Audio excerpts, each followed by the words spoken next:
छठी मुलाकात थी और डीसी मैम से हमने कुछ मसले डीसी मैम ने 5-7-10% हमारे हल किए हैं। जहाँ पे 250 की बजाय 1200 रुपया काटा जा रहा था, वहाँ पे कुछ ब्लॉकों पे, सभी पे नहीं मैं बोलता, कुछ ब्लॉकों पे 250 रुपया किया गया है, लेकिन कुछ ब्लॉकों पे अभी भी 1200 रुपया काटा जा रहा है।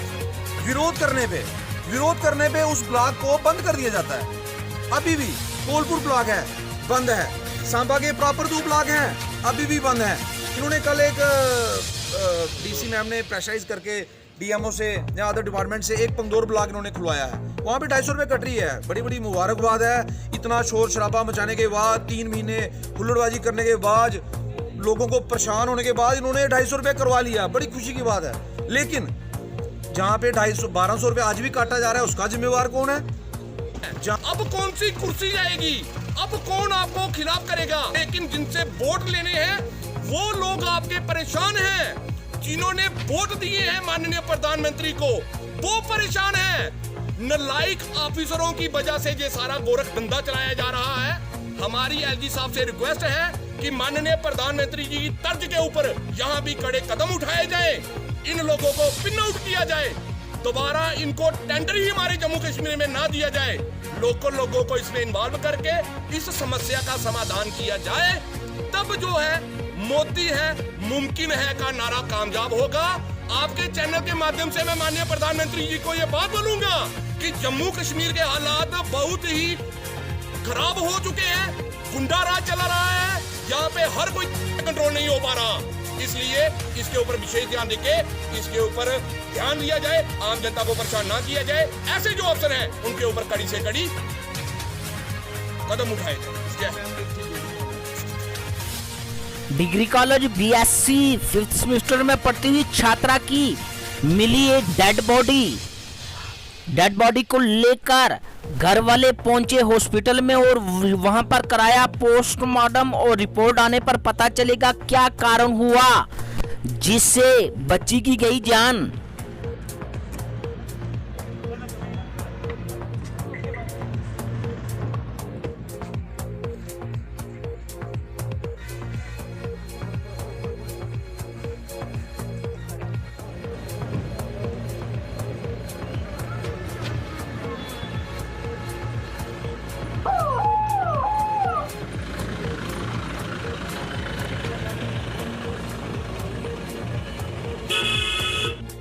डीसी राजौरी राजेश केशवन ने मीडिया से बात करते हुए कहा कि कोविड-19 के चलते जो इसकी पालना नहीं कर रहा, मास्क नहीं पहन रहा, उन्हें फाइन किया जा रहा है और खासकर लोगों को अवेयर किया जा रहा है कि इस इन्फेक्शन को खत्म करने में एडमिनिस्ट्रेशन का साथ दें।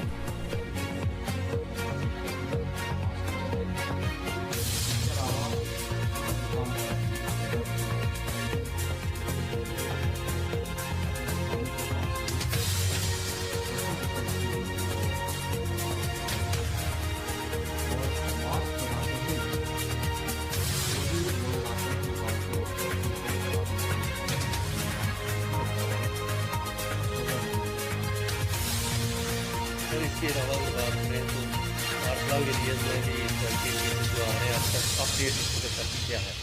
हमारे पास कल तक जो केसेस थे वो 33 पॉजिटिव केसेस रजिस्टर में आए हैं।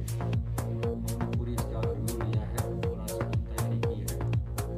हमारी टीम्स ने लोगों को जुर्माने करना भी स्टार्ट किए हैं। सबकी इसके ऊपर की जाएगी और जो भी टीम्स बनाई गई है अवेयरनेस कर रही है। उसके अलावा सोशल डिस्टेंसिंग जो बड़ी बड़ी गैदरिंग्स थी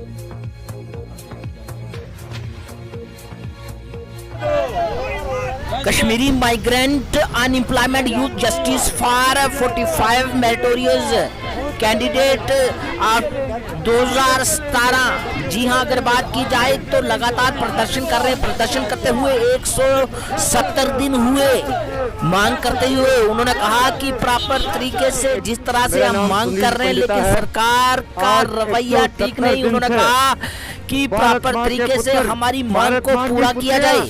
जहां पर 170 दिन से भीख की गुहार मंगा रही है, सरकार को भीख की गुहार लगा रही है कि जो आज हम 170 दिन से अपने मात्र एक एम्प्लॉयमेंट पैकेज जो भारत सरकार हर समय बताती है हम कश्मीरी पंडितों को वापस ले जाएंगे, लेकिन यदि ये मात्र ये 45 बच्चे जो मेरिटोरियन है, जिन्होंने सख्ती इतनी उठाई 90 से लेकर आज तक, जो आज भी सड़कों पर है, यदि ये उनको एडजस्ट नहीं कर पाएंगे, यदि ये उनको एम्प्लॉयमेंट पैकेज नहीं देंगे, जो कि माननीय कोर्ट का भी ऑर्डर है हमारी राज्य सरकार के पास, यदि ये उसको इम्प्लीमेंट नहीं करेंगे, मुझे लगता है फिर सरकार के जो वादे हैं टोटल खोखले हैं। जबकि मैं आपके माध्यम से कहना चाहता हूँ, मतलब 90 से लेकर आज तक, अब तक हम कश्मीरी पंडित ने भारत सरकार के लिए हर समय जो तन मन धन सब कुछ दे दिया।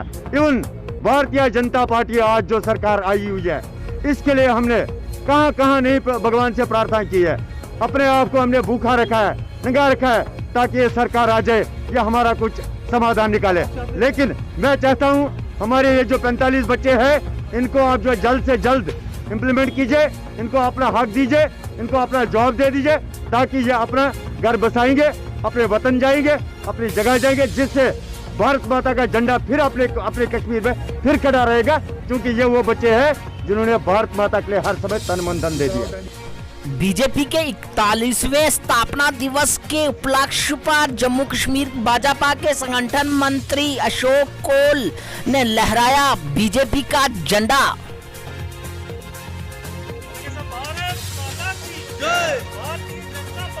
जिंदाबाद जिंदाबाद भारतीय जनता पार्टी जिंदाबाद जिंदाबाद।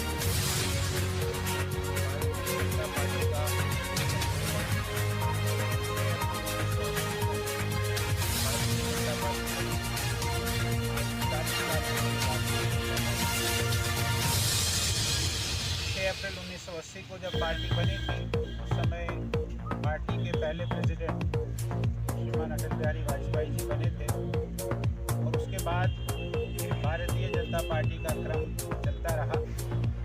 और आप सब जानते हैं कि अभी इन 41 सालों में भारतीय जनता पार्टी पिछले 60 सालों से पूर्ण बहुमत से, और यहाँ भारतीय जनता पार्टी का प्रधानमंत्री है, भारतीय जनता पार्टी जिंदाबाद जिंदाबाद, भारतीय जनता पार्टी जिंदाबाद जिंदाबाद, नरेंद्र भाई मोदी जी जिंदाबाद जिंदाबाद, नरेंद्र मोदी जी जिंदाबाद जिंदाबाद, जेपी नड्डा जी जिंदाबाद जिंदाबाद, भारत माता की जय, भारत माता की जय। भारतीय जनता पार्टी जिंदाबाद, भारतीय जनता पार्टी जिंदाबाद, भारतीय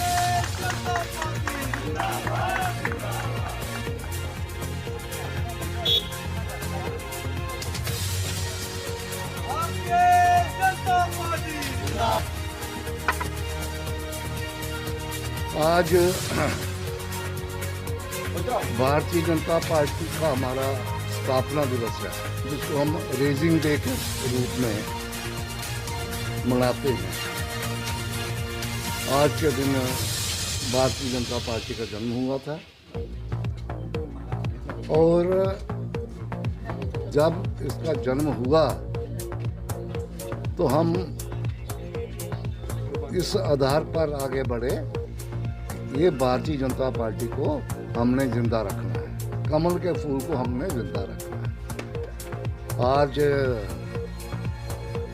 ये जो छोटा सा पौधा लगाया था, बढ़ते बढ़ते वट वृक्ष बन गया है, और जिसका चुनाव निशान है कमल का फूल। इसलिए कमल के फूल को मानते हुए हमने आगे बढ़ना है, और आदरणीय मोदी जी के नेतृत्व में, जो कि हमारे देश के यशस्वी प्रधानमंत्री हैं, उस चीज़ को आगे बढ़ाते हुए आगे बढ़ना है, ताकि देश में जो राष्ट्र विरोधी ताकतें हैं, उन ताकतों को एक सीधा जवाब दिया जा सके। आज वो ताकतें फिर सक्रिय हो रही हैं, उनको लगता है कि हम तो तबाह हो गए। इसलिए आज के दिन में एक और प्रार्थना करना चाहता हूँ कि ये जो हमारे CRP के जवान मरे हैं, उन जवानों को शहादत को याद करते हुए हमें उनके परिवारों के प्रति अपना पूरा कर्तव्य निभाना है, और वो अपने आप को परिवार अकेला नहीं समझे। हमारे होम मिनिस्टर साहब अमित शाह जी ने उनको यकीन दिलाया है और उन्होंने कहा कि मैं छोड़ूंगा नहीं किसी को, एक एक को चुन चुन कर मारूंगा। बस इतना ही मुझे। एडीसी सभा सिद्धार्थ ने अपील की जनरल पब्लिक से कि वो प्रॉपर तरीके से एडमिनिस्ट्रेशन का दे साथ, ताकि हर एक्टिविटी, हर जो स्कीम है वो इम्प्लीमेंट हो ग्राउंड पे। आज deputy commissioner madam, deputy commissioner Samba madam Anuradha Gupta ji ने हमें कुछ इम्पोर्टेंट निर्देश दिए हैं। निर्देशानुसार ये है कि जो केंद्र सरकार, जो मोदी सरकार जी की मुहिम है कि जल शक्ति अभियान हमें कैरी आउट करना है। आप सबको पता है कि 22 मार्च से 30 नवंबर तक ये कैंपेन चलने वाली है। ये भारत सरकार की एक फ्लैगशिप वाटर कंजर्वेशन कैंपेन है, जिसका बेसिक औचित्य है कि हम पूरे भारतवर्ष में वाटर चैनल्स जो हैं उनको कंजर्व करें, वाटर कंजर्वेशन करें, अपनी पूरी हमारी जितनी रिजुविनेशन वाटर बॉडीज़ की हो सकती है उतनी करें। उसके तहत हम सारी इनोवेटिव टेक्निक्स को भी यूटिलाइज करेंगे। उसके अलावा हमारी जितनी हिस्टोरिकल कंटेम्प्रेरी टेक्निक्स हैं या कन्वेंशनल हमारी टेक्निक्स हैं, उन सब का हम यूज़ करेंगे। उसी एक मुहिम के अनुसार 7 अप्रैल 2021 को स्पेशल ग्राम सभा कन्वीन की जाएंगी हमारे पूरे डिस्ट्रिक्ट में। उनके तहत स्पेशल ग्राम सभा का जो पूरा एजेंडा होगा या जो प्रक्रिया वो अंडरटेक करेंगे स्पेशल ग्राम सभा में, वो एक तो सबसे पहले वो नरेगा प्लान 2021-22 को रिविजिट किया जाएगा विद एन इंटेंशन कि हम ज़्यादा से ज़्यादा water conservation, water harvesting, water rejuvenation के काम जो हैं वो हम अंडरटेक कर पाएँ। तो हमारी इस कम्युनिकेशन के माध्यम से सभी जितने हमारे PRI मेंबर्स हैं, लेड बाय हमारे BDC के, DDCs के मेंबर्स, BDC के मेंबर्स, सरपंचेस, पंचेस, उन सबसे हमारी ये एक अपेक्षा है कि अपने जो नरेगा के काम होंगे उनके शेल्फ में आप मैक्सिमम उतने काम रखवाइए जो कि water conservation, water harvesting, water rejuvenation, आपकी बॉडीज हो गई, कूल्स हो गई, आपकी पुरानी वाटर बॉडीज हो गई, उन सबको वो ज़्यादा से ज़्यादा रूप में डलवाइए, ताकि आने वाले साल में हम इसको एक साइंटिफिक मैनर में और एक मिशन मोड में हम इन सब वाटर बॉडीज को रिजुविनेट कर पाएँ। सेकेंड हमारा ये है कि हम श्रमदान करेंगे।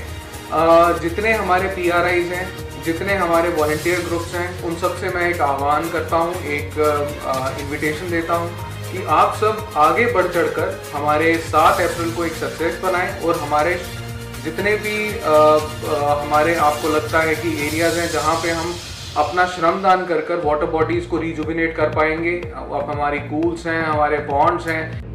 एक प्रेस कॉन्फ्रेंस जम्मू में की गई core group of Tibetan cause of India. मैं जम्मू आया हूँ, मैं लद्दाखी हूँ, प्रिंस लद्दाखी हूँ। हिंदुस्तान में तिब्बत सपोर्ट ग्रुप 140 है, सिर्फ जम्मू कश्मीर में नहीं था।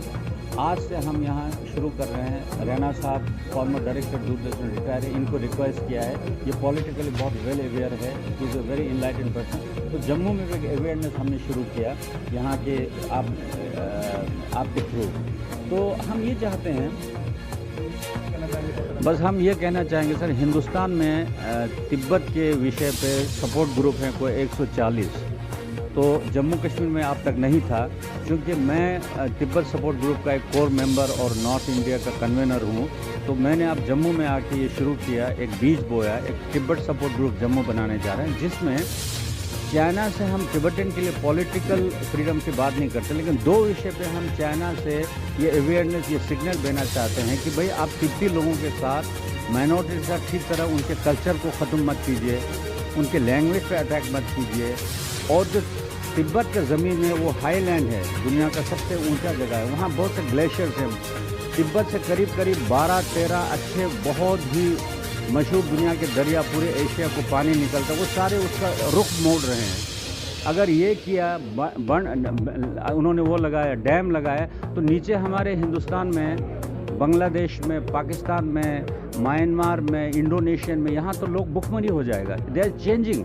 एक बात यह है कि जम्मू के आप लोगों को ये बोल रहा हूँ, जर्नलिस्ट को, it should become your mission to read. आप खुद पढ़िए तिब्बत के बारे में यूट्यूब पे और देखिए वहाँ क्या हो रहा है। और हम चाइना को तंग करने के लिए नहीं कर रहे हैं, हम चाइना को अवेयरनेस देते हैं, भाई इतना ग्रीड मत हो जाओ, इतना लालची मत बनो कि आप पूरे दुनिया को बिल्कुल एक्सट्रैक्ट कर रहे हैं। और ग्लेशियर मेल्ट हो रहा है, ग्लोबल वार्मिंग हो रहा है, और इस बात को यूएन तक ले जाना है। अभी तिब्बत के जो CAT ये सेंट्रल टिबेटन एडमिनिस्ट्रेशन के हमारे सिक्योंग जो है टिबेटन डॉक्टर सिंघे साहब, वो तो बिल्कुल यूएनओ में लगे रहते हैं कि तिब्बत के बारे में एविडेंस। अब चाइना इतना पावरफुल है, ये हिंदुस्तानियों को पता होना चाहिए। यूएनओ में 15 काउंसिल्स हैं, उसमें एक इन्वायरमेंट का भी काउंसिल है, ह्यूमन राइट्स का भी।